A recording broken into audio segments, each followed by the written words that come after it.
Hello दोस्तों, आप सभी लोगों का स्वागत है बहुगुणा क्लासेस में। मैं कौशल बहुगुणा आप लोगों को आज की क्लास में एक इम्पॉर्टेंट टॉपिक जो कि आप अपनी स्क्रीन पर पढ़ पा रहे हैं, रॉल्स थ्योरम या इसको रॉलीज थ्योरम भी प्रोनाउंस किया जाता है। इसको आपको इसका स्टेट एंड प्रूफ दोनों सिखाने वाला हूं, जो कि हमारे डिफरेंशियल कैलकुलस का एक इंपॉर्टेंट टॉपिक है। यानी हमारे एग्जाम में बहुत ज्यादा चांसेस है कि ये क्वेश्चन आपको स्टेट एंड प्रूफ करने के लिए आएगा। यानी इसका स्टेटमेंट लिखना है कि रॉल्स थ्योरम होता क्या है और उसे प्रूफ करके बताना है कि रॉलीज थ्योरम कैसे हम लोग प्रूफ कर रहे हैं। ऑलराइट, आप लोग अपनी कॉपी पेन लेके तैयार हो जाइए। जैसा कि आप लोग सभी जानते हैं कि कुछ थ्योरम्स जैसे लेबनीज थ्योरम हो गया, यूलर्स थ्योरम हो गया, टेलर्स थ्योरम हो गया, लैग्रांजेस थ्योरम हो गया और रॉलीज थ्योरम हो गया, ये 5 to 6 थ्योरम हमारे पास बहुत इंपॉर्टेंट है जो कि डिफरेंशियल कैलकुलस के अंदर आता है। चलिए, तो आज के इस टॉपिक में हमें रॉलीज थ्योरम को बहुत अच्छे से समझना है। तो बात करेंगे रॉलीज थ्योरम का स्टेटमेंट क्या है।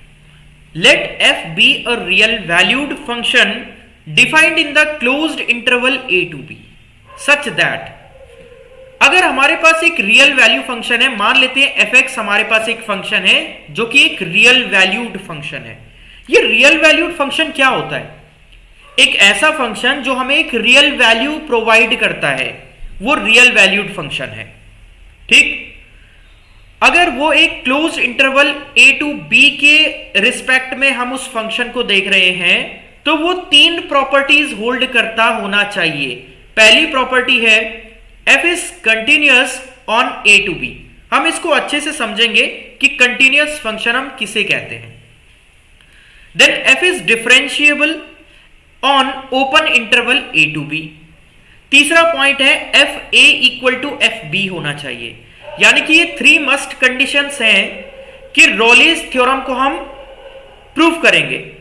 यानी ये 3 कंडीशन है जिससे कि हम किसी भी फंक्शन को रॉलीज थ्योरम अप्लाई हो रहा है उस फंक्शन में या नहीं हो रहा है ऐसा बता सकते हैं। पहला क्या है? f is continuous on a to b। Second is f is differentiable on open interval a to b and third is f a equal to f b। then there exists a real number c। तो ऐसा होने पे एक real number exist करेगा जो कि कुछ भी हो सकता है। इस केस में हम c ले रहे हैं। In open interval a to b such that f dash x equal to 0। अब देखिए हम क्या क्या समझ पाए, रॉलीज थ्योरम ने हमें क्या समझाया। तो रॉलीज थ्योरम ने सबसे पहला पॉइंट जो हमको समझाया वो बताया F X is continuous. F x जो है एक कंटिन्यूअस फंक्शन होना चाहिए। अच्छा, ये कंटिन्यूअस फंक्शन क्या होता है?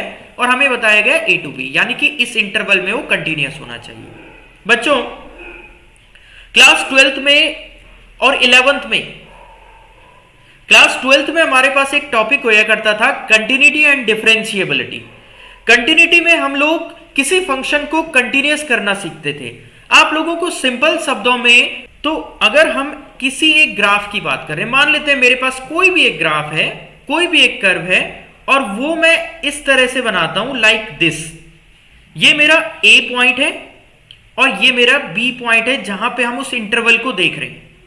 तो मेन हमें बच्चों कहां पे देखना है? देखिए, क्योंकि हमें इस पॉइंट से और इस पॉइंट तक क्या हमें अपने मार्कर को, अपने पेन को उठाने का जरूरत पड़ा? देखिए, ट्राई करते हैं। यहां से मैं कंटिन्यूअस फ्लो में आया और ऐसे यहां तक पहुंचा, मतलब मुझे अपने मार्कर को उठाने की जरूरत नहीं पड़ी।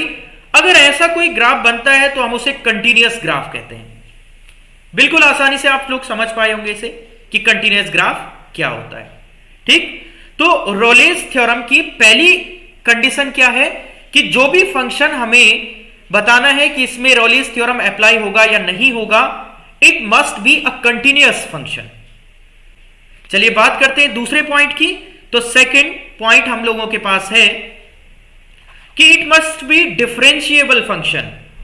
तो एफ एक्स जो है इज डिफरेंशिएबल, डिफरेंशिएबल होना चाहिए eight open interval a to b। याद रखेंगे आप बच्चों क्या क्या चल रहा है। पहले स्टेप में हमने closed interval a to b बोला था जब कंटिन्यूअस बताना था। अब ओपन इंटरवल, ओपन इंटरवल का सेंस क्या होता है वैसे? ओपन इंटरवल का सेंस ये है कि a is less then x is less then b, यानी a और b तो इंक्लूड नहीं हुए हैं बट उनके अंदर की वैल्यूज इंक्लूड की गई हैं। तो इस इंटरवल में वो डिफरेंशिएबल होना चाहिए, यानी कि उसका डिफरेंशिएशन पॉसिबल होना चाहिए। आप लोगों को ध्यान होगा क्लास 12th में जब हम डिफरेंशिएबिलिटी लगाते हैं, चेक करते हैं either the function is differentiable और नॉट डिफरेंशिएबल, तो वहां पे हम एक काम करते थे, राइट हैंड डेरिवेटिव, यानी कि right hand derivative like this, right hand of f dash x equal to left hand of f dash x के बराबर आना चाहिए था। और ये राइट हैंड क्या होता है? Slightly greater value, slightly greater value is equal to slightly less value, इसे हम डिफरेंशिएबल कहते हैं। अगर ये इक्वल आता है तो हम बोलेंगे yes the function is differentiable, ठीक है। और यहां पे हम ध्यान रखेंगे कि ओपन इंटरवल यानी कि a और b वैल्यूज को, यानी कि जो भी इंटरवल दिया होगा हम उनकी एंड पॉइंट को इंक्लूड नहीं करते, उनके अंदर की वैल्यूज को इंक्लूड करते हैं। तो अगर left hand derivative equal to right hand derivative होता है तो हम कहेंगे yes the function is differentiable. ये दूसरा इसेंशियल कंडीशन थी। एंड थर्ड वन इज, ये सिंपल है, f A equal to F b होना चाहिए। यानी हमारे पास जो भी दिया हुआ था, जैसे इस इंटरवल में हमें चेक करना था, तो इसके दोनों एंड पॉइंट को अगर हम फंक्शन में रखते हैं तो इक्वल वैल्यू आनी चाहिए, सेम वैल्यू आनी चाहिए। इसी लेते हमने इसे रियल वैल्यूड फंक्शन कहा था, क्योंकि ये एक रियल वैल्यू प्रोवाइड करता है, एक रियल नंबर प्रोवाइड करता है, हम ऐसे कह सकते हैं। तो तीन अगर कंडीशंस फॉलो होती हैं तो इनसे हम एक कंक्लूजन निकालते हैं कि अगर ये तीनों कंडीशन फॉलो होती हैं तो F dash C equal to 0 के बराबर होना चाहिए, या f dash C equal to 0 होता है। अब ये सी क्या है? तो सी बच्चों ए और बी के बीच की कोई वैल्यू है। जो भी इंटरवल दिया था, जैसे ए टू बी था, तो इसके बीच की कोई वैल्यू सी है। मैंने इसको इस तरह से दिखा दिया। होपफुली आप इसके स्टेटमेंट को बहुत अच्छे से समझ गए होंगे। तो हमें करना क्या है? हमें ये 3 पॉइंट का ध्यान रखना है जब हम इसका स्टेटमेंट लिखेंगे, क्योंकि हमारे एग्जाम में क्वेश्चन क्या बनता है? State and proof Rolle's theorem.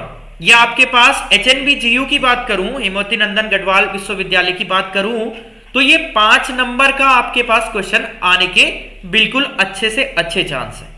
यानी 5 नंबर बिल्कुल सिंपली आप लोग कंफर्म कर सकते हैं। और ये 15 नंबर का क्वेश्चन भी आ सकता है, क्योंकि आप लोगों को अभी एग्जाम देके पता चलेगा कि आपका एक क्वेश्चन 5 नंबर, एक टाइप जो है 5 मार्क्स का आता है और एक टाइप 15 मार्क्स का आता है। तो 5 नंबर के क्वेश्चन में तो सिर्फ पूछा जाएगा state and proof Rolle's theorem.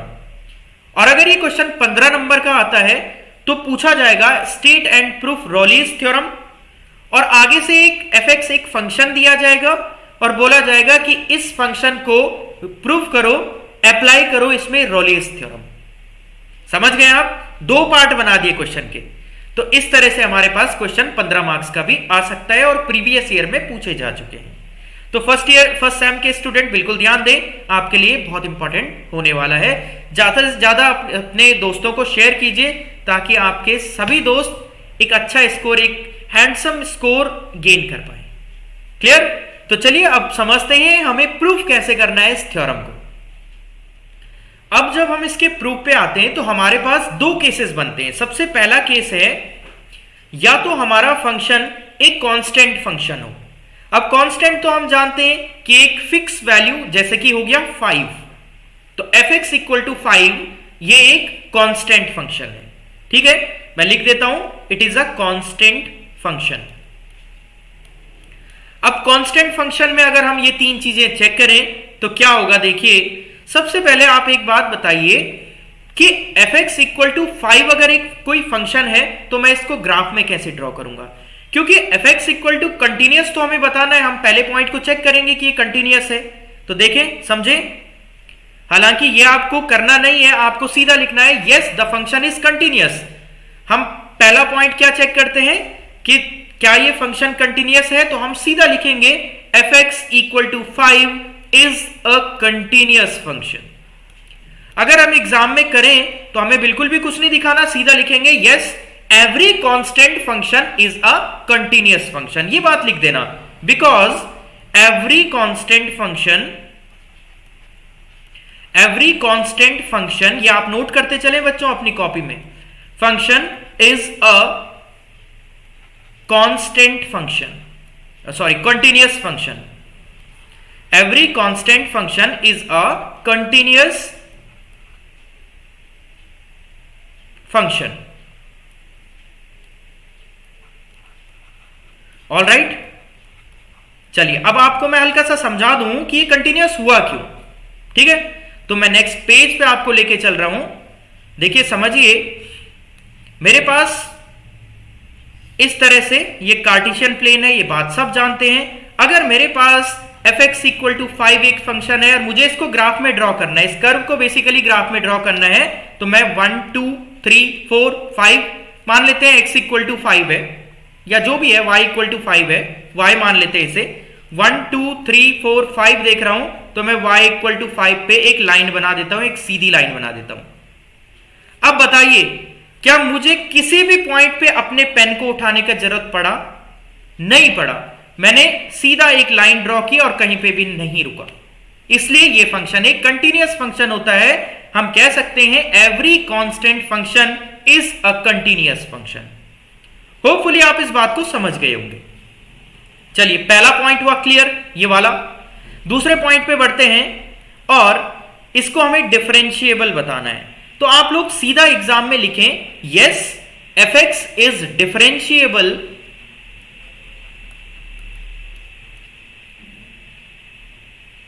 fx equal to 5 is differentiable at open interval a to b। fx differentiable होगा किसी ओपन इंटरवल में, किसी में भी। अब हम पता करें कैसे, मेरे को पता चला। तो देखिए राइट हैंड डेरिवेटिव यानी f डैश x, सीधा आपको पता है f डैश x कितना होता है, 0 होता है। तो अगर मेरे पास एक कांस्टेंट फंक्शन है तो उसका डेरिवेटिव डिफरेंशिएशन कितना हो गया, f dash x equal to 0। आप लोग जानते हैं ना fx इक्वल टू 5 है तो इसका डिफरेंशिएशन क्या हो जाता है, 0 हो जाता है। क्लियर है? अब अगर 5 से स्लाइटली लेस वैल्यू देखता हूं, मैं 4 देखता हूं, तो 4 का डिफरेंशिएशन भी 0 होगा। और 5 से स्लाइटली ग्रेटर वैल्यू देखता हूं तो वो भी 0 होगा।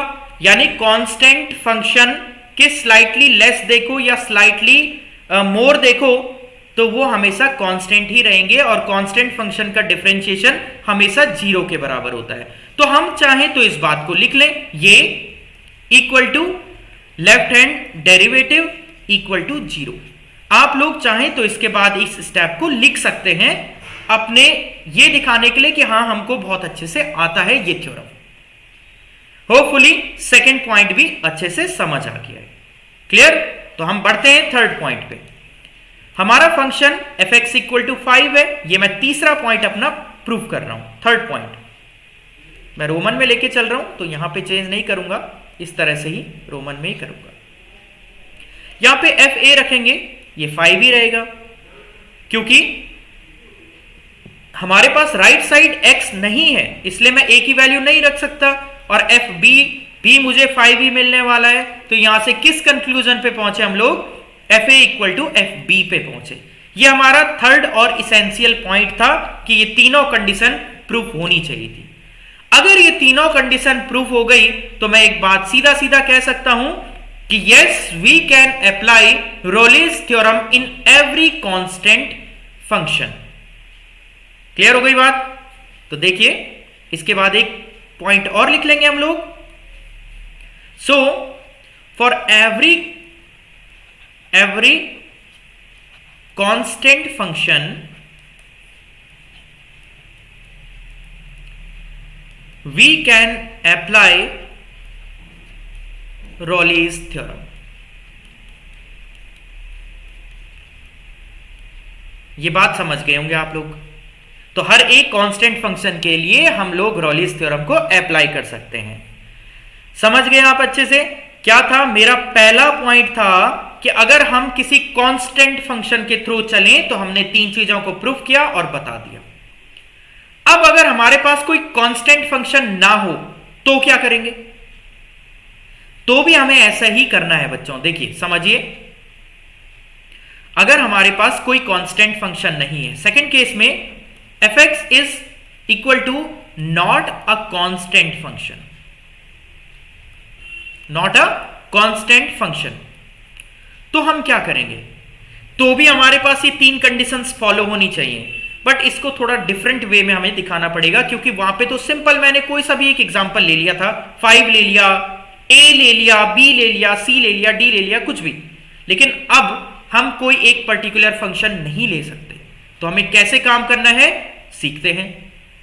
बस इससे पहले आप एक काम जरूर कर दीजिए कि अगर यहां तक कंसेप्ट पूरा क्लियर है, सब कुछ समझ आया, वीडियो बहुत अच्छा लगा, तो आप चैनल को सब्सक्राइब कर दीजिए, ताकि आपको इस तरह के इंपॉर्टेंट थ्योरम्स, इंपॉर्टेंट क्वेश्चंस मैं आपको करवा दूं टिल योर एग्जाम्स। जब तक आपका पेपर होता है तब तक मैं आपको इस तरह के सारे थ्योरम करवा दूं, बट उसके लिए आप एक कमेंट कर सकते हैं कि yes you can watch and you are first year student या first sem students of this university, this college, ताकि मैं आपको एक ग्रुप बना के ऐड कर दूं और हम लाइव क्लास के थ्रू भी अपनी क्लास ले सकते हैं, क्योंकि अभी तो बहुत कम टाइम है हमारे एग्जाम के लिए, ठीक है। लेकिन पर्सनल ट्यूशन का प्रपोजल भी है, अगर आप लोगों को इंडिविजुअली ट्यूशन पढ़ना है, एक ग्रुप में ट्यूशन पढ़ना है, तो आप कांटेक्ट कर सकते हैं, डिस्क्रिप्शन में आपको इसका मैसेज मिल जाएगा, कांटेक्ट इंफॉर्मेशन मिल जाएगी। अब आते हैं हम अपने क्वेश्चन में कि हमारे पास अब कांस्टेंट फंक्शन नहीं है, ठीक है, बट यस हमारा ये पॉइंट हमें, क्योंकि हमें कुछ लेना पड़ेगा, ये पॉइंट हमारा हमें बताना है कि हमारे पास एक कांस्टेंट फंक्शन है जिसमें कि ये पॉइंट प्रूफ होता है, ये वाला पॉइंट, ये कंडीशन हमें दी जाती है, या हम इस तरह का एक फंक्शन लेते हैं जिसमें कि fa equal to fb condition apply होती है, तीनों में से कोई एक कंडीशन अप्लाई होती है, ठीक है। और हमने लिया कि यस हमने एक ऐसा फंक्शन लिया है जिसमें कि fa equal to fb condition apply होती है, ठीक।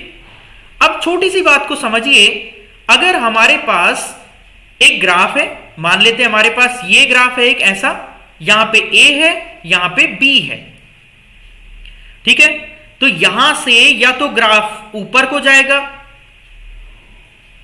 यहां पे बस ध्यान ये रखना है कि a और b पे वैल्यू सेम होगी, मतलब a पे भी अगर वैल्यू 20 आई तो b पे भी वैल्यू 20 ही आनी चाहिए, ऐसा हमने ग्राफ पिक करना है, ऐसा हमने फंक्शन पिक करना है, ठीक है। तो अब a टू b जाने में वो स्ट्रेट तो होगा नहीं। स्ट्रेट क्यों नहीं होगा? क्योंकि अगर वो स्ट्रेट होता तो वो एक कांस्टेंट फंक्शन होता विद इन दिस इंटरवल, लेकिन अब या तो वो ऊपर से नीचे को आएगा या नीचे से ऊपर को जाएगा। अगर कोई फंक्शन ऊपर से नीचे को आया तो वो इंक्रीजिंग जा रहा है, ठीक है, और नीचे से ऊपर को आ रहा है तो वो एक डिक्रीजिंग फंक्शन था। यहां तक क्लियर? तो इसके लिए अच्छे से समझने के लिए मैं आपके पास ये दो ग्राफ लेके आया हूं, देखिए समझिए इसको। ए पॉइंट पे ध्यान दीजिए और बी पॉइंट पे ध्यान दीजिए। ये ए और बी पे फंक्शन की वैल्यू सेम है, ये आप देख पा रहे होंगे, यहां पे इसकी वैल्यू आपको हर एक पॉइंट पे सेम मिली, ठीक। बट पहले केस में ये फंक्शन एक इंक्रीजिंग था, मतलब ए से सी तक इंक्रीज हुआ और सी के बाद बी तक डिक्रीज हुआ, तो इस तरह का हमने एक इंक्रीजिंग कर्व लिया।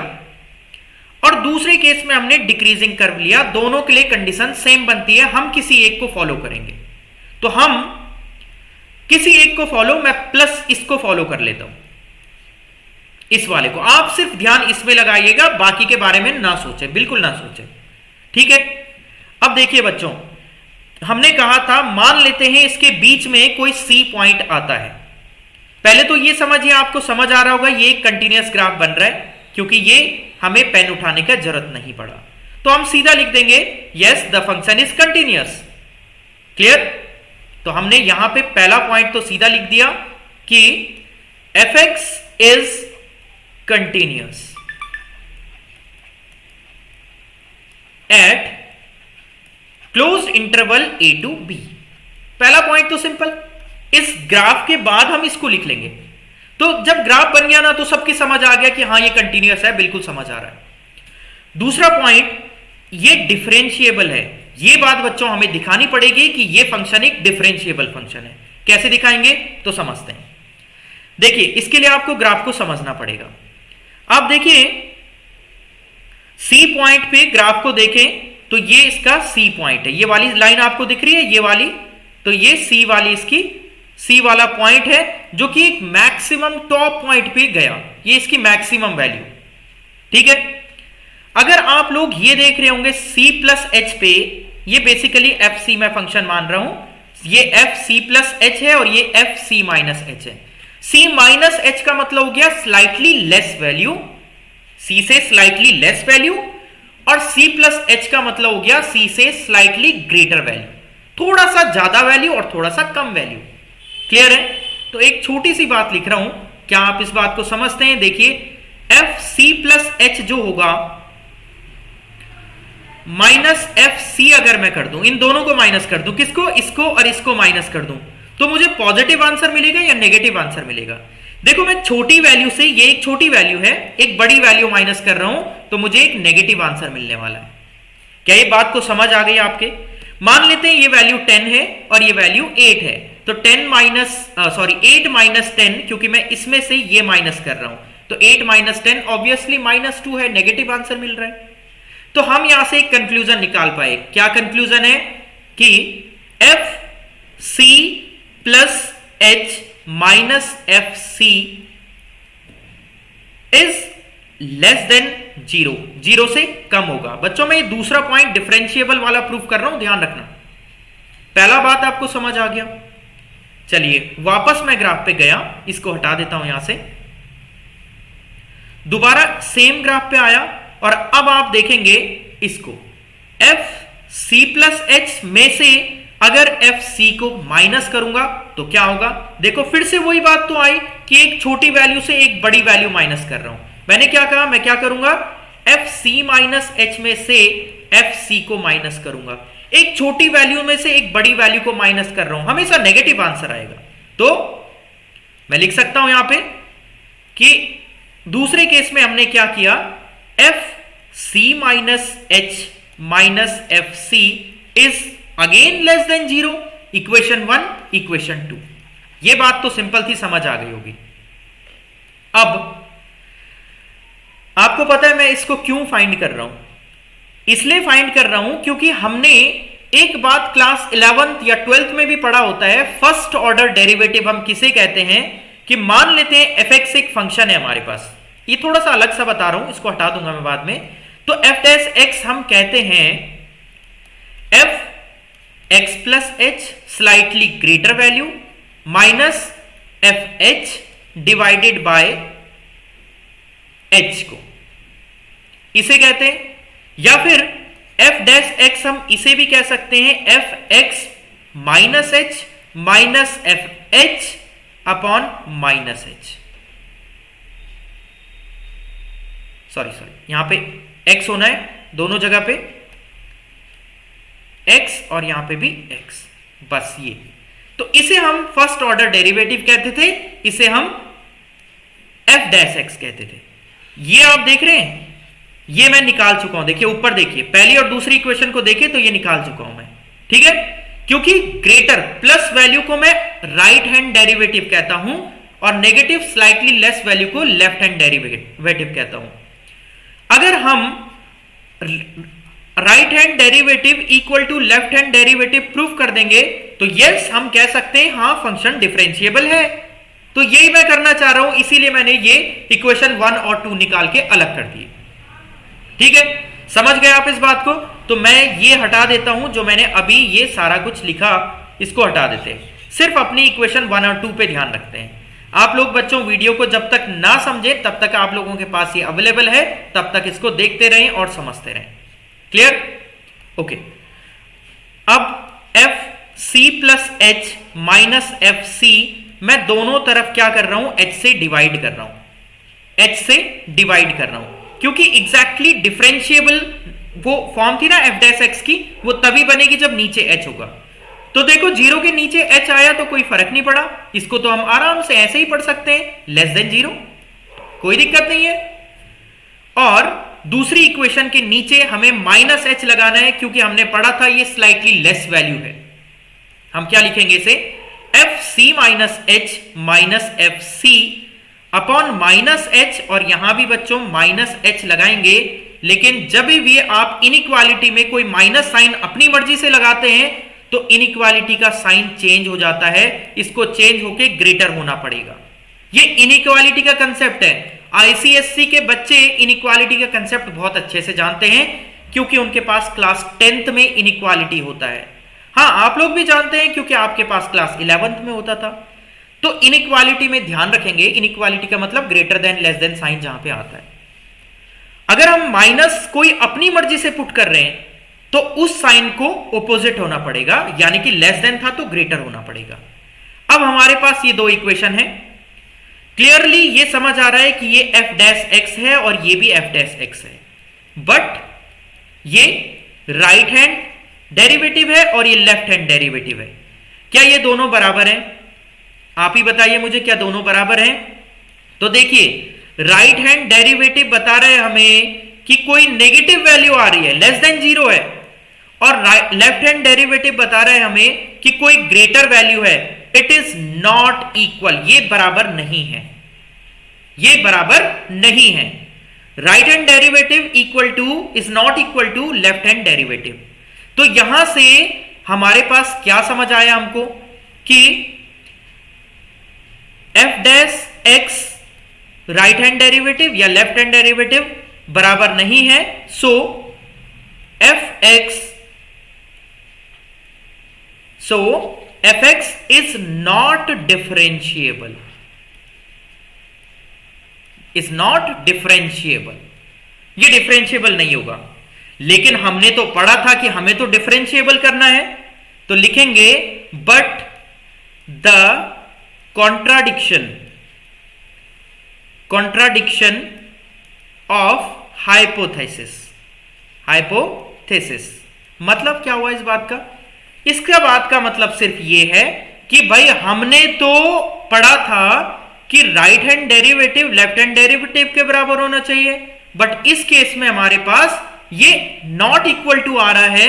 तो हम इसके बाद एक बात लिखेंगे कि ऐसा पॉसिबल नहीं है, हमें इसको ऐसा ही करना पड़ेगा, right hand derivative equal to left hand derivative, तभी जाके हमारे पास हमें ये कंक्लूजन मिलने वाला है। समझे बात कुछ? फिर से वापस चलता हूं क्योंकि आपको कुछ कंफ्यूजन हुआ है। देखिए, जब आपको समझ आ गया कि ये डिफरेंशिएबल नहीं है तो हम कह सकते हैं so F dash C is not equal to zero, क्योंकि भाई कंडीशन पूरी नहीं हुई ना रॉलिस थ्योरम की। समझ रहे हैं आप? तो जिस केस में कंडीशन पूरी नहीं होगी उस केस में F dash C is not equal to zero होगा। तो हम क्या कहेंगे कि अगर हमारे पास ये कंडीशन आएगी कि दोनों इक्वल हैं, F dash C equal to zero तभी होगा। ये बात समझ आ गई? तो देखो, तीनों प्रॉपर्टीज हमारी प्रूफ हो गई। पहला क्या था? F A equal to F B, हमने शुरुआत में इस तरह का फंक्शन लिया था। दूसरा कंटिन्यूअस है क्योंकि सीधा ग्राफ बना था। तीसरा हमने बताया कि जिस केस में इक्वल टू नहीं आएगा उस केस में एफ डैश सी जीरो के बराबर नहीं होगा। ठीक है, तो F dash C equal to zero के बराबर होने के लिए ये मस्ट कंडीशन है, ये जरूरी कंडीशन है। ठीक है, तो आप लिखेंगे फॉर एवरी इंक्रीजिंग और decreasing function, for every increasing or decreasing function that are continuous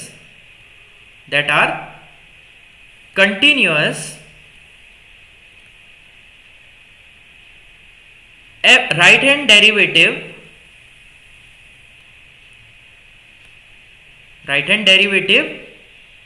left hand derivative equal to zero होना चाहिए, ये जरूरी कंडीशन है।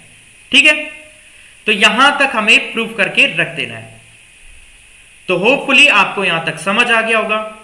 अब क्वेश्चन में एक पार्ट और बनाया जाता है, इसको भी समझ लो कि ज्योमेट्रिक सिग्निफिकेंस क्या है। हमने प्रूफ तो कर दिया, लेकिन इसका फायदा क्या है। देखिए ज्योमेट्रिक सिग्निफिकेंस ये आएगा आपके पास कि state and proof Rolle's theorem and state geometric significance कि लिखो कि ज्योमेट्रिक सिग्निफिकेंस क्या है रोलिस थ्योरम के। तो ज्योमेट्रिक सिग्निफिकेंस ऑफ रोलिस थ्योरम, हमें क्या फायदा हुआ रोलिस थ्योरम को पढ़ के, ये हमें पूछा जा रहा है कि ज्योमेट्रिकली हमें क्या फायदा हुआ। तो एक फायदा हुआ बच्चों, देखिए समझिए, आप लोगों को ये पता होना चाहिए कि एफ डैश एक्स जो होता है उसको हम dy बाई डी एक्स भी पढ़ सकते हैं अगर हमारा y फंक्शन है। और फिर आपको एक बात और पता होगी कि dy बाई डी एक्स को हम स्लोप कहते हैं। पता है बात कि dy बाई डी एक्स को हम लोग स्लोप कहते हैं। तो अब क्या बात निकली, एफ डैश सी जो है वो 0 होता है। हमने ये प्रूफ किया, ये हमने पता है कि अगर तीनों कंडीशन यानी रोलिस थ्योरम अगर लगता है तो एफ डैश सी जरूर 0 होता है। यानी हम इसके बाद ये बात कह सकते हैं कि slope at point C is 0, कि वहां पे स्लोप 0 होगा। और आपको पता है स्लोप 0 कब हो सकता है, देखिए यहां पे समझिए, स्लोप 0 तभी होता है जब हमारे पास कोई लाइन एक्स एक्सिस के पैरेलल होगी, क्योंकि हम स्लोप उसे कहते हैं जो positive direction of x axis के साथ एंगल बनता है। जैसे इस लाइन का स्लोप इसे कहते हैं। तो स्लोप 0 कब होगा, जब ये दोनों लाइन पैरेलल होंगी। इसका मतलब वापस आप लोगों को इस ग्राफ में लेके आऊं तो ये हमें समझ आया कि एट पॉइंट सी पॉइंट पे, इस पॉइंट पे जो टेंजेंट होता है यानी टच करके जाने वाली जो लाइन है वो टेंजेंट ही कहलाता है ना, वो जो है एक्स एक्सिस के पैरेलल होता है। ये हमें कंक्लूजन मिला फाइनली। तो आपके पास रोलिस थ्योरम ना बोल के एक क्वेश्चन और आ सकता है, बोलेगा कि एक फंक्शन है जिसके मैक्सिमम पॉइंट पे आपको प्रूफ करना है कि मैक्सिमम पॉइंट पे जो टेंजेंट है वो एक्स एक्सिस के पैरेलल है। ये ऐसा भी क्वेश्चन बन सकता है। बेसिकली उसने घुमा फिरा के आपको रोलिस थ्योरम पूछा है। तो जिसने पूरा थ्योरम समझा ना, उसी की ये समझ आएगा कि ऐसा क्वेश्चन हमें कैसे अटेम्प्ट करना है। बस इसी बात को हम बोल देते हैं कि हमारे पास मुश्किल क्वेश्चन पेपर आ गया था। ठीक है, समझ गए आप बात को। तो ये जो है स्लोप इस केस में, क्योंकि ये लाइन के पैरेलल है इसलिए स्लोप 0 होगा। तो ये ज्योमेट्रिकल सिग्निफिकेंस है बच्चों किसका, रोलिस थ्योरम का। तो इसके बाद एक बात लिख दें कि slope at point C equal to 0, so the tangent at point C, एक काम करते हैं इस सी को थोड़ा सा और अच्छे से लिखते हैं। एट पॉइंट सी ब्रैकेट में ये जरूर लिख दें कि सी कहां पे आ रहा है बच्चों, ए और बी के कहीं बीच में आ रहा है। Is parallel to the X axis. ये सिग्निफिकेंस है, ये ज्योमेट्रिकल सिग्निफिकेंस है। अगर ये क्वेश्चन 15 नंबर का आएगा तो वो जितना कुछ पूछ सकता है उतना कुछ पूछेगा। वो देगा state and proof Rolle's theorem, right geometrical significance of the Rolle's theorem and find the answer of this question by using Rolle's theorem. एक और क्वेश्चन बढ़ा के देगा और ये 15 नंबर का है। आप ये मान के चलो 15 नंबर आपके पक्के हैं। आपको नेक्स्ट वीडियो में मैं रोलिस थ्योरम पे बेस्ड 1-2 क्वेश्चन करवा दूंगा और आपको ये कंफर्मली बिल्कुल अच्छे से आ जाएगा। आपको दोबारा ये वीडियो देखना होगा तो आप जरूर देखिए, ये रिकॉर्डेड फॉर्म में आपके पास हमेशा अवेलेबल रहने वाला है। होपफुली आपको मजा आया होगा ये थ्योरम समझने में। इस तरह के और इंटरेस्टिंग थ्योरम को समझने के लिए आप लोग वीडियोस को ज्यादा से ज्यादा शेयर कीजिए अपने दोस्तों में ताकि सबको समझ आए। चैनल जरूर सब्सक्राइब कीजिए बच्चों, और हाँ कमेंट कर दीजिए ताकि टेलीग्राम में आपको ऐड कर दूं और वहां के थ्रू हम लाइव क्लास ले सकते हैं जिसमें कि आप लोग इजीली वीडियोस को एक्सेस कर सकते हैं और लाइव क्लास भी अटेंड कर सकते हैं। चलिए बच्चों, thank you so much for watching the video. हम जल्दी मिलेंगे नेक्स्ट वीडियो।